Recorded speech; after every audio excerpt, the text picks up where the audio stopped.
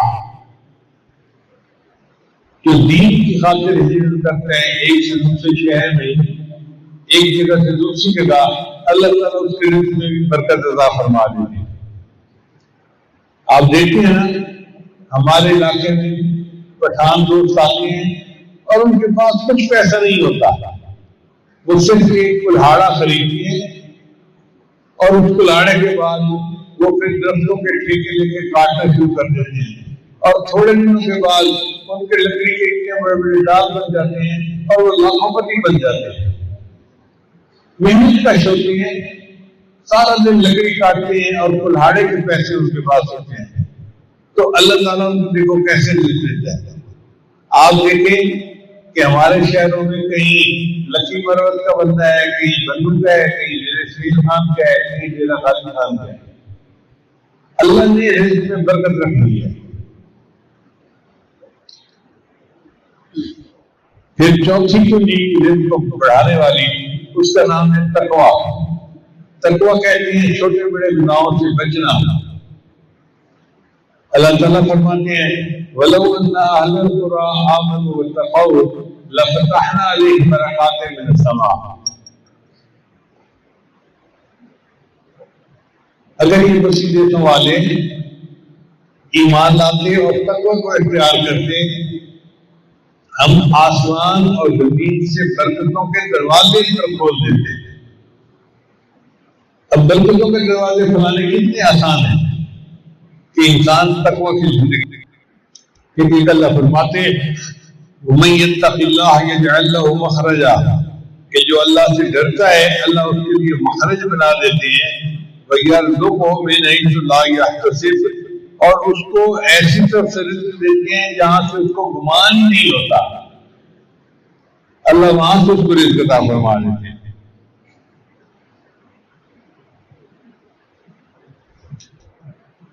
سفیان ثوری رحمۃ اللہ فرماتے تھے اتق اللہ، تم اللہ سے ڈرو، فما رأیت تقیا محتاجا، میں نے اپنی زندگی میں کسی متقی بندے کو محتاج نہیں دیکھا۔ کبھی ایسا نہیں ہوگا کہ کوئی متقی انسان ہو اور وہ محتاج ہو، لوگوں سے بیٹھا مانگ رہا ہو، نہیں، اللہ اس کو رزق میں برکت دیتے ہیں اور لوگوں سے اس کو غنی کر دیتے ہیں۔ آپ بھی کسی حافظ با عمل یا عالم با عمل کو بھیک مانگتے نہیں دیکھیں گے، بلکہ جو دین پڑھنے والے ہیں اور دین پر چلنے والے ہیں اللہ ان کو زیادہ کھلاتا ہے۔ لوگ کہتے ہیں کہاں سے کھائیں گے؟ اللہ کے بندے، اللہ اتنا کھانا دیتا ہے کہ پیٹ زندگی کے سفر میں آگے نکل جاتا ہے۔ اس لیے یہ جو نیک لوگوں کے پیٹ پڑ جاتے ہیں نا، یہ اصل میں دنیا دار لوگوں کی وجہ سے پڑتے ہیں۔ اگر دنیا دار لوگ اعتراض نہ کرتے اللہ پیٹ نہ بڑھاتے۔ اللہ پیٹ بڑھا دیتے ہیں کہ تم کہتے ہو کھائیں گے کہاں سے، دیکھو کتنا بڑا پیٹ ہے، آخر جاتا ہے نا اسے کھانا۔ حدیث قدسی ہے کہ آدم کی اولاد تو اپنے آپ کو عبادت کے لیے فارغ کر دے، املا صدر کا غنن، میں تیرے سینے کو غنا سے بھر دوں گا، واسد فقر کا، اور تیرے فقر کو روک لوں گا۔ اب اللہ وعدہ فرماتے ہیں کہ تو عبادت کے لیے اپنے آپ کو فارغ کر، میں تجھے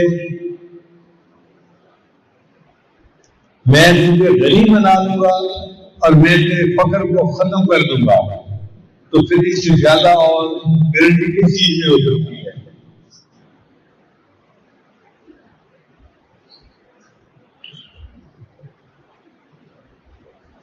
اصل وجہ یہ ہے کہ کچھ گھوڑے ہوتے ہیں جو ریس کا مقابلہ جیتے ہیں۔ جو ریس کا مقابلہ جیتنے والے گھوڑے ہو نا، وہ بہت مہنگے بکتے ہیں۔ عام گھوڑا 5-10 لاکھ میں مل جاتا ہے، لیکن جو ریس کا مقابلہ جیتنے والے گھوڑے ہیں ان کی قیمت کروڑ، 2 کروڑ، اس طرح کروڑوں میں جاتی ہے۔ اور کسی ریس کا مقابلہ جیتنے والے گھوڑے کو کوئی بندہ کبھی گاڑی کے اندر استعمال نہیں کرتا، تانگے میں استعمال نہیں کرتا، وہ کہتا ہے یہ تو چیمپئن گھوڑا ہے، اس کو میں تانگے میں استعمال کیسے کرتا؟ اسی طرح جو عبادت کرنے والے لوگ ہوتے ہیں، اللہ ان کو دنیا کے دھندوں میں الجھاتے نہیں ہے کہ وہ بیٹھ کے دنیا کے دھندے کرتے رہیں اور خود سے روزی کمائیں۔ اللہ ان کو روزی میں ایسی برکت دے دیتے ہیں کہ ان کو غیر کی محتاجی سے اللہ فارغ کر دیتے ہیں۔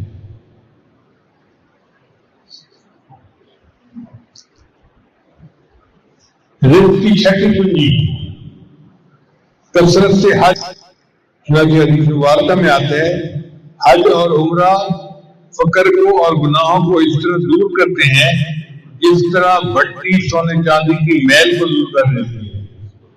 آگ کی بھٹی میں سونے کو پگھلاؤ نا تو کھوٹ الگ ہو جاتا ہے، سونا الگ ہو جاتا ہے۔ جس طرح آگ کی بھٹی سونے چاندی کے کھوٹ کو دور کر دیتی ہے، اللہ تعالیٰ کے رسول نے فرمایا کہ اس طرح حج اور عمرہ انسان سے فقر کو اور گناہوں کو دور کر دیتا ہے۔ اللہ گناہ بھی بخش دیتا ہے اور انسان کے فقر کو محتاجی کو بھی ختم کر دیتا ہے۔ پھر سادھو کنجی رہتی صلہ رحمی کرنا، صلہ رحمی کہتے ہیں رشتہ داریوں کو قائم رکھنا۔ جو خون کی رشتہ داریاں ہوتی ہیں نا، چچا ہے، پھپھو ہے، خالہ ہے، یہ جو قریبی رشتہ دار ہیں ان کے ساتھ تعلق بنا سنوار کے رکھنا۔ ہاں اگر اختلافات زیادہ ہیں تو بہت محبت کا تعلق نہ صحیح، مگر کم از کم سلام دعا رکھنی چاہیے اور حال احوال پوچھتے رہنا چاہیے۔ قدم کل کی کر دینا، بول چال بند کر دینا، یہ چیز اللہ نے منع فرما دی۔ آج کل تو ذرا سی بات سے بہن بھائی آپس میں بولنا بند کر دیتے ہیں، دو بھائی آپس میں بولنا بند کر دیتے ہیں، قریبی رشتے دار بند کر دیتے ہیں۔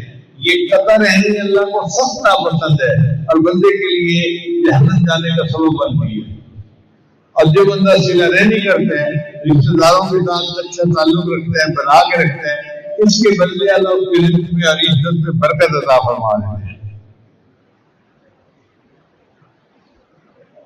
حدیث مبارکہ ہے، نبی اسلام نے ارشاد فرمایا من احب ان یزاد فی عمرہ برزق و یزاد فی رزقہ فلیصل رحمہ، جو بندہ چاہے کہ اس کے رزق میں اور اس کی عمر میں برکت ہو جائے، اس کو چاہیے کہ صلہ رحمی کرے، رشتے داروں کے ساتھ اچھا سلوک رکھے تو اللہ اس کے رزق میں اور عمر میں برکت عطا فرمائے۔ اب آپ بتائیے ان سے زیادہ اور آسان بات کیا ہو سکتی ہے؟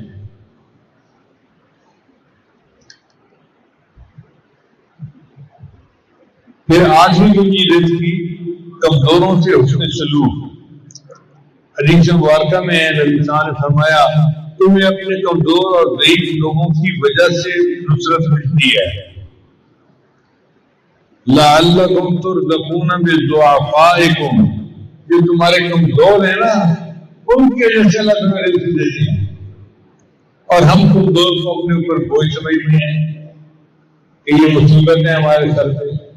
مصیبت نہیں ہوتی، اللہ کی طرف سے رزق ان کی وجہ سے مل رہا ہوتا ہے۔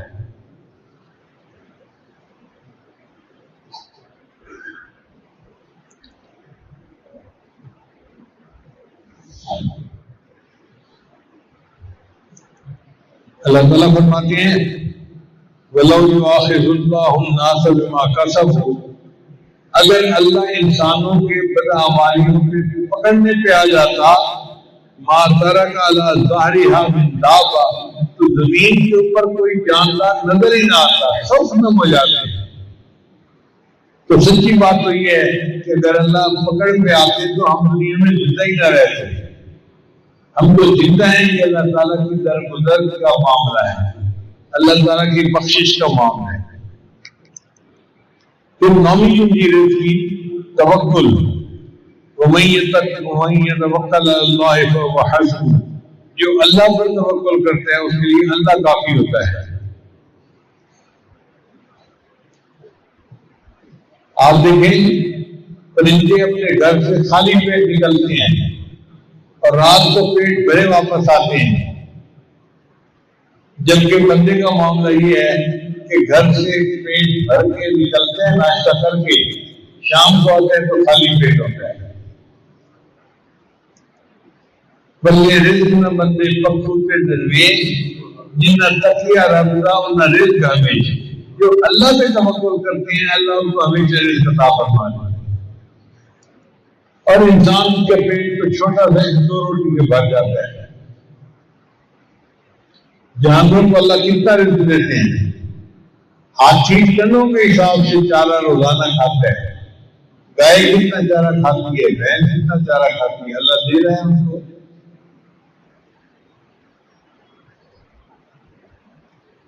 ایک مچھلی ہے اس کو کہتے ہیں ویل مچھلی، بلو ویل۔ وہ بلو ویل اتنا کھانا کھاتی ہے کہ اس کا ایک دن میں وہی 100 کلو وزن روزانہ بڑھتا ہے۔ بندے کا تو وزن ہی 100 کلو ہوتا ہے ٹوٹل، اس کا وزن ایک دن میں 100 کلو بڑھ رہا ہوتا ہے۔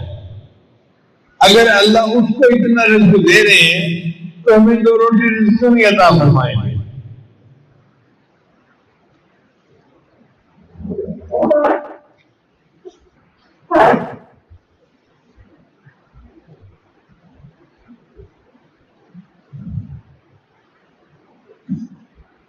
امریکہ میں ایک ایکویریم تھا، ہم ایک دفعہ بچوں کے ساتھ دیکھنے کے لیے گئے، اس سے مچھلیاں تھیں، عجیب و غریب مچھلیاں دیکھی، اس میں بلو ویل بھی دیکھی۔ تو بلو ویل والے سیکشن پہ لکھا ہوا تھا کہ اس مچھلی کا وزن روزانہ 200 پاؤنڈ بڑھتا ہے۔ تو میں بڑا حیران ہوا، اتنے میں ایک انگریز قریب سے گزرا تو میں نے اس کو کہا کہ بھائی یہ بتاؤ کہ یہ جو لکھا ہوا ہے یہ ٹھیک لکھا ہوا ہے، کوئی غلطی تو نہیں ہوگی لکھنے میں؟ اس نے کہا سر ہم نے بڑے محتاط ہو کر لکھا ہے، ورنہ بلو ویل کا وزن ایک دن میں 100 کلو سے بھی زیادہ بڑھتا ہے۔ اب جس کا وزن ایک دن میں 100 کلو سے زیادہ بڑھتا ہے اس کو اللہ کتنا رزق دیتے ہوں گے؟ تو پھر ہمارے لیے 2 روٹی کا پہنچانا اللہ کو کیا مشکل ہے؟ پھر 10ویں پونجی اس کا نام ہے شکر ادا کرنا۔ اللہ تعالیٰ فرماتے ہیں لئن شکرتم لأزیدنکم، اگر تم شکر ادا کرو گے ہم اپنی نعمتیں تم پر اور زیادہ عطا فرمائیں۔ ادا کرتا ہو اللہ تعالیٰ اس کے رزق میں اور برکت دے دیتے ہیں۔ اور ہمیں تو کھانا کھانے کے بعد کی دعا پڑھنے کی یاد نہیں ہوتی، ہم نے اللہ کا کیا شکر ادا کرنا ہے؟ تو وہ اللہ کا شکر ادا نہیں کریں گے تو رزق میں برکت کہاں سے آئے گی؟ قیدوا نعم اللہ بشکر اللہ، کہ تم اللہ کا شکر ادا کر کے اللہ کی نعمتوں کو اپنے پاس قید کر لو۔ جو اللہ کی نعمت میں شکر ادا کرتے ہیں وہ نعمت اس کے پاس قید ہو جاتی ہے۔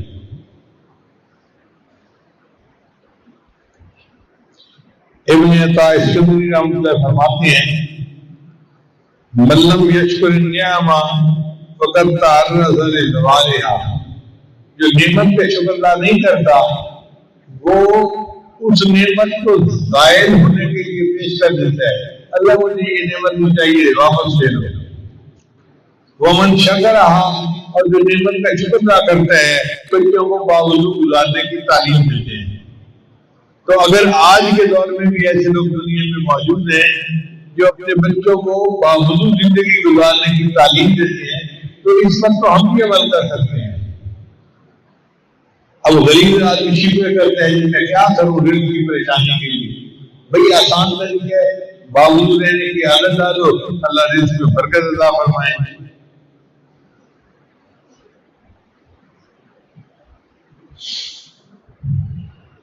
پڑھو یہ رزق کو کھینچتی ہے اور فقر کو بھگاتی ہے۔ چاند کی نماز کہتے ہیں جو دن کے 10-11 بجے پڑھی جاتی ہے۔ عام طور پہ مرد حضرات 8 بجے تک اپنے دفتروں میں اپنے کاروبار میں اپنی زمینوں پہ چلے جاتے ہیں کام کاج کے لیے، عورتیں فارغ ہو جاتی ہیں۔ جب عورتیں فارغ ہو جائیں ان کو چاہیے کہ گھر کے کام سمیٹیں اور پھر وضو کر کے مصلی پہ بیٹھ کے چاش کی نماز پڑھ کے رزق کی برکت کی دعا مانگے، اللہ ان کے سامنے کے رزق میں برکت عطا فرمائے۔ شکوے تو کرتی ہیں کہ خامد کی نوکری اچھی نہیں، خامد کا کاروبار اچھا نہیں، اللہ کی بندی دعا آپ بھی تو نہیں کرتی۔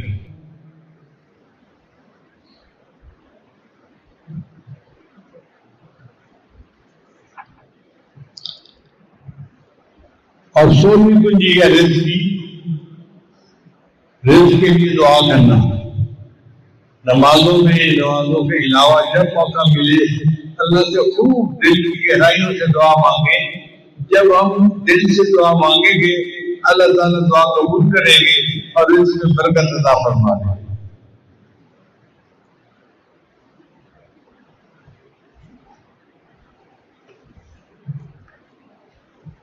آج اس رات میں ہم نے رزق کے بارے میں عنوان کیوں چنا؟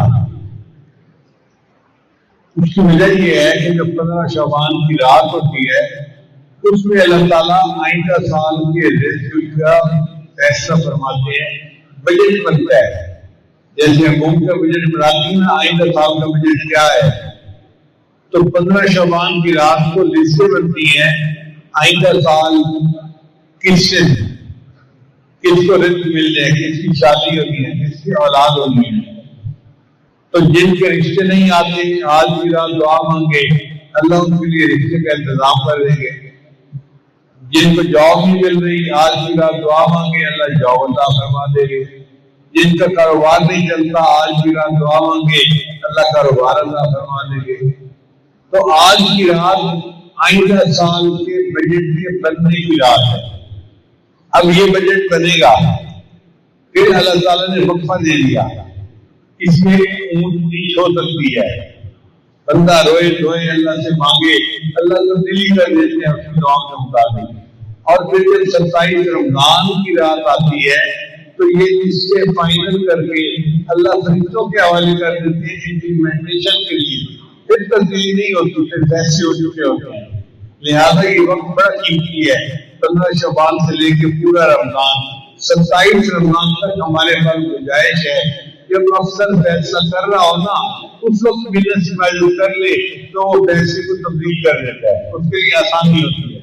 جب اللہ نے بتلا دیا کہ میں فیصلے کرتا ہوں اس وقت میں، تو ہمیں چاہیے اس وقت کو ہم رجوع اللہ کے ساتھ گزاریں، اللہ سے دعائیں مانگیں اور پھر دیکھیں اللہ تعالیٰ کیسے اپنے فیصلوں میں ہم پر رحمت نازل فرماتے ہیں۔ امام ربانی فرماتے ہیں کہ رات گہری ہوتی ہے، اندھیرا ہوتا ہے، پھر ایک وقت آتا ہے کہ صبح صالح شروع ہوتی ہے۔ جب صبح صالح شروع ہوتی ہے پھر آہستہ آہستہ روشنی بڑھنی شروع ہو جاتی ہے، بڑھنی شروع ہوتی ہے، حتیٰ کہ سورج نکلنے سے 5 منٹ پہلے اتنا اجالا ہوتا ہے کہ لگتا ہے سورج نکل آیا ہے۔ پھر سورج نکلنے کے بعد دھوپ آ جاتی ہے اور پھر روشنی ہوتی ہے۔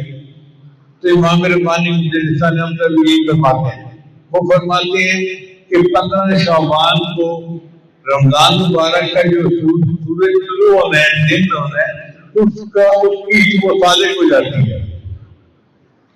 پھر 15 شعبان کے بعد ہر رات یہ نور بڑھتا رہتا ہے، بڑھتا رہتا ہے، بڑھتا رہتا ہے، حتیٰ کہ رمضان کا مہینہ شروع ہونے سے 2-4 دن پہلے ایسے ہی نور ہوتا ہے جس رمضان کا یہ صبح صادق شروع ہو گئی اور یہ روشنی بڑھتی رہے گی، نورانیت بڑھتی رہے گی۔ ہم اہتمام کے ساتھ ان اوقات کو گزاریں اور اللہ سے مانگیں، اللہ تعالیٰ ہماری جھولیوں کو بھر دیں۔ چنانچہ بزرگوں نے سمجھانے کے لیے فرمایا کہ 3 مہینے ہیں جن کے لیے نبی اسلام دعا مانگتے تھے۔ اب غور کیجیے کہ اللہ کے حبیب صلی اللہ علیہ وسلم جو مقصود کائنات ہیں، جو امام الانبیاء ہیں، وہ دعائیں مانگتے تھے، پھر رمضان تک پہنچا۔ یہ نبی اسلام دعا مانگتے تھے۔ کتابوں میں لکھا ہے کہ ہمارے اسلاف رمضان گزرنے کے بعد 6 مہینے رمضان گزرنے پر اللہ کا شکر ادا کرتے تھے، اور پھر جب باقی 6 مہینے رہ جاتے تھے تو رمضان کی آمد کی دعا کرتے تھے، پورا سال ہی رمضان کی دعا کرتے رہتے تھے۔ 6 مہینے رمضان کی آمد کی دعا اور 6 مہینے رمضان کے شکرانے کی دعا۔ آج تو 15 شعبان ہو گئی، تو ہم بھی اللہ سے دعا مانگے کہ اللہ رجب اور شعبان میں برکت عطا فرما اور بخیریت ہمیں رمضان تک پہنچا۔ علماء نے تینوں کو مثال سے سمجھایا ہے۔ وہ فرماتے ہیں کہ ایک ہوتا ہے ہوا کا چلنا، جب ٹھنڈی ہوائیں چلنے لگ جائیں نا تو غریب آدمی کو تسلی ہو جاتی ہے کہ بارش ہو سکتی ہے۔ پھر اس کے بعد اگر بادل آ جائیں تو امید اور لگ جاتی ہے کہ ہوا بھی چلی تھی اور اب بادل بھی آ گئے تو بارش برسے گی۔ پھر جب بارش برستی ہے تو امیدیں پوری ہو جاتی ہیں۔ تو علماء نے سمجھایا ہے کہ رجب کا مہینہ ٹھنڈی ہواؤں پہ چلنے کی مانند ہے، شعبان کا مہینہ بادلوں کے آنے کا موسم ہے، اور رمضان کا مہینہ بارش کے برسنے کا موسم ہے۔ آپ یوں سمجھیں کہ بس اب بادل آ چکے رحمت کے اور انہوں نے برسنا ہے اور ہم نے اس رحمت سے خوب فائدہ اٹھانا ہے۔ بعض علماء نے مثال یوں سمجھائی کہ جب بہار آتی ہے تو پہلے پتے نکلتے ہیں، پھر ایک وقت آتا ہے کہ درخت کے اوپر پھول لگ جاتے ہیں، پھر ایک وقت ہوتا ہے کہ پھول جو ہوتے ہیں وہ پھل بن جاتے ہیں۔ تو رجب کا مہینہ پتوں کے نکلنے کے مہینے کی مانند ہے، شعبان کا مہینہ پھولوں کے نکلنے کی مانند ہے، اور رمضان کا مہینہ پھولوں کا پھل بننے کے مہینے کی مانند ہے۔ اللہ تعالیٰ ہمیں رمضان مبارک سے صحیح معنوں میں فیضیاب ہونے کی توفیق عطا فرمائے۔ علماء نے لکھا ہے کہ رجب کے مہینے کو باقی مہینوں پر وہ فضیلت حاصل ہے جو نبی علیہ السلام کو باقی انبیاء پر حاصل ہے، اور رمضان کو باقی مہینوں پر وہ فضیلت حاصل ہے جو اللہ تعالیٰ کو اپنی مخلوق کے اوپر فضیلت حاصل ہے۔ جب اتنی عظمت والے مہینے آ رہے ہیں تو یہ ہماری خوش ہوتی ہے اللہ تعالیٰ ہمیں ان مہینوں کو عبادت کے ساتھ تقوی کے ساتھ گزارنے کی توفیق عطا فرمائے، اور جتنے حضرات دور قریب سے یہاں آئے ہیں اللہ سب کے رزق میں برکتیں عطا فرمائے اور سب کو خوشیوں کے ساتھ یہاں سے واپس لوٹائے۔ وآخر دعوانا ان الحمد للہ رب العالمین۔